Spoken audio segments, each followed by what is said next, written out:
Good evening, ladies and gents. Welcome to another video of the channel. And today we are going to be ranking the Western Conference for next season. And yes, I know last video I said the word "and" like 40 times or like 50. Disappointed! I went stupid. We will never ever revisit that ever again. We are not going to talk about the "and" video. That was just, good Lord. I didn't realize how much I did it, so I went back and watched it and I was like, dude, this is sick. This is disgusting. But thank you to 1015 Top Cat for the idea. I'm gonna shout you out on both this video and on the Eastern Conference video. So without further ado, let's get into it. So the 15th seed and the 14th seed are kind of already decided. I have pretty much the Trailblazers at 15 and the Utah Jazz at 14. It kind of makes sense because both of those teams are looking in a new direction. They're both tanking. Probably going to tank next season to get a top pick in the draft next season. I just don't see them being in the realm of these other 13 teams that are looking to push for a playoff spot because this Western Conference is pretty deep. Pause, sucker, but let's keep it pushing. So I have the San Antonio Spurs coming in at the 13th seed, and they could really surprise me or pop off this season, as they just added CP3 and Harrison Barnes to the mix, and that makes them a lot better and adds a veteran presence around Devin Vassell, Jeremy Shohan, and Stephon Castle, and Victor Wet Bananas. But if everything does click for this team, I could definitely see them shoot up towards the 10th or 9th seed, and if Victor can really just keep on improving his game, this team can be really, really scary. And if anything, to even get better, they can maybe trade Keldon Johnson if so. So I'm actually going to put the Los Angeles Clippers here at 12. I know that sounds a little crazy, but this is a deep and really, really good Western Conference. And when you take away PG-13 and Russell Westbrook, that's an easy 34 points gone just like that off rip. So they have to rely on guys like Kawhi, who hasn't really been healthy, or in James Harden, who is getting older just like Kawhi, and his plays steadily going down because he's getting older. So those two guys, you kind of have to rely on them to carry you, and also having to rely on others to step up as well, like Bones Highland or Derrick Jones Jr., who is a new addition to the team. And they also added other players, and they have some good role players on this team. And it just comes down to the matter of if Kawhi and James Harden can lead the way. So I have the Houston Rockets coming into the 11th seed, as this team is still young, and if they step up like crazy, then they can make a push to make the 9th seed. But they got Reed Shepherd in the draft, which is huge. And having veterans like Dylan Dynasty Brooks and Fred VanVleet and all the other guys as like Jalen Green and Alperen Sengun, who are going to be looked at to lead the way for this team. And this team is pretty deep. So if they miss the playoffs, I don't really see it being that big of a deal because they're still trying to develop these young guys, and obviously getting Reed Shepherd, they're trying to make that little dynasty up in there. So I feel them, and it might take a little bit of time. They're still great, but I don't think they can hang in with the rest of these other teams that is above them. So now we've entered the play-in. Things are about to get spicy right here. So at this 10th seed, I have the Golden State Warriors. And I just don't see them keeping up with the other teams. And yes, you have guys like Stephen Curry, but there's really no other star or caliber player. And you're banking on Kuminga to take the next leap, and that's kind of risky. But if he does, then I see Golden State making a deep run. Or even if Andrew Wiggins can get back to his 2022 NBA Finals self, then this team can have a high ceiling. And bringing in Buddy Hield to replace Klay Thompson was a beautiful move. Fantastic. I loved it. And bringing in guys like Kyle Anderson and DeAnthony Melton. And this can make for a great team. Also, we are going to be seeing these guys fight for minutes. You have guys like Looney, you have guys like Trayce Jackson-Davis and Pajimski. You have all these guys, and GP2, they're all going to be fighting for minutes. So it's going to be kind of cool to see, which one of y'all really going to step up to the plate? Because Golden State does have a deep team. It's if they can make a deep run is the huge question. And no, I did not forget about Darth Mule. They want to know. They don't feed. They know the team needs you. So why are they worried? Because they know the team needs you. But they don't feed and them. They don't know if their you're going to be here. Doing this. I'm here. I've been here for 13 years now. Will you clam up? stole it from Commissioner Dynamo. Darth Mule, especially at the press conference. Why is he getting defensive at a press conference? He started pressing the dude. I thought he was gonna give him a flagrant foul. That's just, I don't understand, Draymond. Relax! The season ain't even started yet. You already, oh my.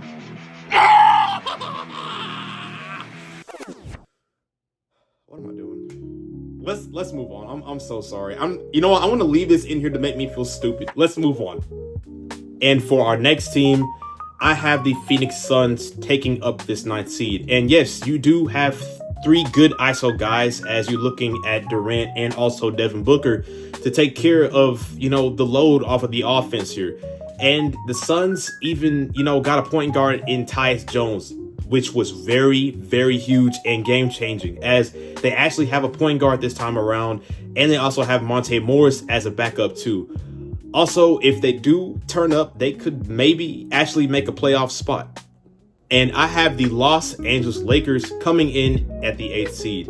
And they did do a lot in the offseason, but if Dalton Connect can shoot that thing, then, hey, they got somebody that can space the floor for them, as the Lakers are looking for shooting, and that kind of solves the problem at least a little bit more. And they can develop him as well, even Bronny as well too. And you also have guys like AD and LeBron still. And LeBron is getting on the older side, but fighting for the time. I mean, that man is pretty great. And getting JJ Redick to come on the coaching scene could have a very good impact as well on this team. And they did lose to the Nuggets 4-1 last year in the first round, but they gave them a lot of trouble, as these games were pretty close and could really take a team down to the wire in the playoffs, because this team is kind of built for a playoff series, so they could surprise us too this season. Now for our last and final play-in spot, I have the Pelicans coming in at this seed. And I really have them here because of them letting go Valanciunas. And they didn't really have anybody to fill up that spot. And yes, you have Yves Missi and Trey Jimson, but they're pretty young. But besides that, this team is pretty good on both ends of the floor, and adding DeJounte Murray helps them as well. And if Zion can stay healthy, also Ingram, if he can play well and maybe get an outside shot, then I can maybe see them taking a 5th seed. But for now, I'm going to leave them at 7.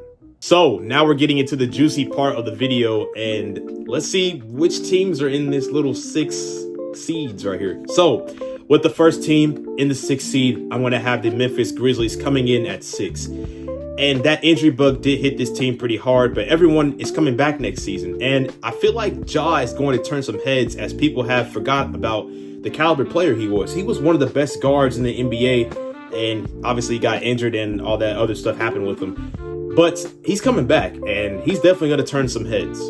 And you got guys like Desmond Bane who can hit that 3 ball and also play defense. And they're really spectacular guy on the defensive end in Triple J, who is just a defensive monster in my opinion. And adding Zach Edey, who could really be a huge game changer for them, as they could move Triple J to the power forward spot and put Edey in the center position, which would be pretty great. But the only one thing that does hurt is losing out on G.G. Jackson, as he got a foot injury. So hopefully he can come back healthy eventually. I don't know when, but soon, hopefully soon. And this team is also pretty deep, so I could maybe see them making a deep run. If they could click together, they could low-key make it to the 3rd seed. So I have the Kings coming in this 5th seed, but I know that is kind of high, but they did just add DeMar DeRozan, who's another shot creator for them, as you do have De'Aaron Fox and also DeMonte Sabonis. And that big 3 could really do some damage. And also having Keegan Murray step up as well. Keegan, as you did us dirty in the freaking play-in. Klay Thompson's gone because of you, Keegan. He couldn't hit for crap.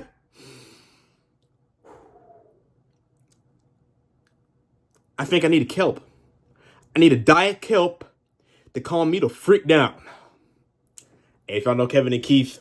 Oh, no, that show is canceled. I'm tired of this. They also drafted Devin Carter as well. And you still have guys like Malik Monk and Kevin Huerter too. So that could be really good, and having a great defender in Keon Ellis, and I can really just see this team doing pretty well this season.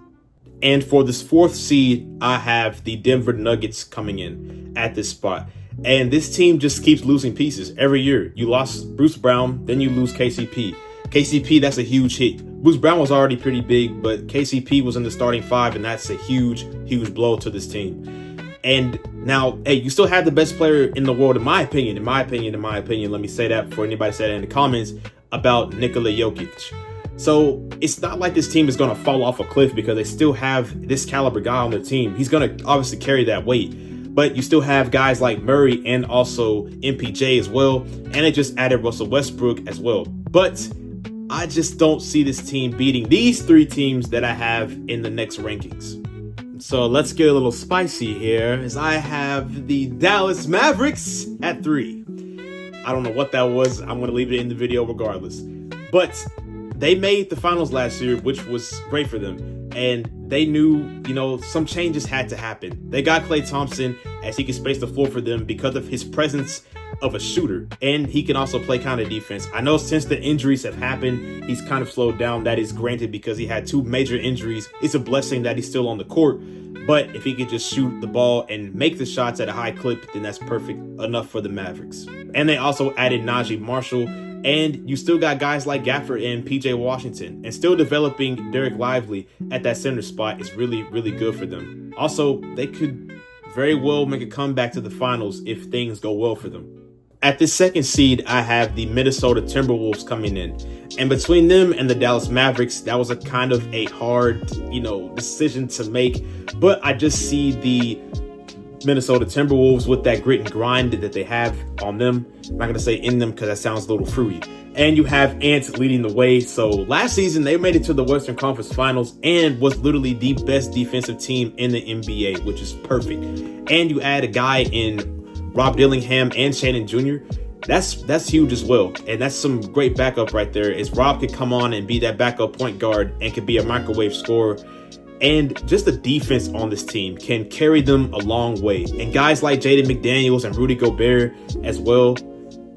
And they did trade Cats to the Knicks. And in return, they got that dog in Dante DiVincenzo, who can really just space the floor, and a guy in Julius Randle who is injured a lot. But if he is healthy, then this team could really make a leap. And of course, now it's a no-brainer. I do have the OKC Thunder with the 1st seed. And this team is young, but is really, really good. And even adding Alex Caruso, who is going to play great defense and shoot the ball, and also getting Isaiah Hartenstein, who is a good center, and that would just be fantastic for them to have on their team. And you still got guys like Chet Holmgren and Jalen Williams, who you're still developing, and you still have that MVP caliber player in SGA who could pretty much win it this year if he can go crazy and the votes can go towards him. I'm tired of seeing Jokic win. All right, I'm a little bit tired of that. I want to see somebody else new win. And also, this team had a little bit of playoff experience last season, and they got a taste of that. And they did lose 4-2 to the Mavericks in the Western Conference semifinals. And this team is pretty deep too, as you have guys like Wallace, and you have another guy in Williams as well, and some other players also. So this team looked pretty tough. I'm not gonna hold you. This team was first last season. I have them again first as this season as well. All right, you guys have made it to the end of the video. Thank you all for watching. And if you enjoyed, please go ahead, hit that like button and comment down below. Let me know what you want, because I'll do it. I promise you I'll do it. And oh yeah, don't forget to subscribe and turn on post notifications. But guys, I need to get real quick.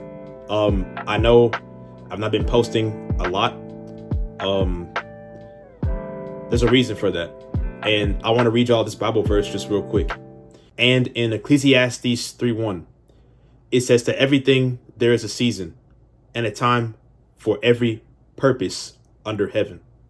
And I use this verse to say, guys, we don't have that much time on this earth. God has woke me up mentally.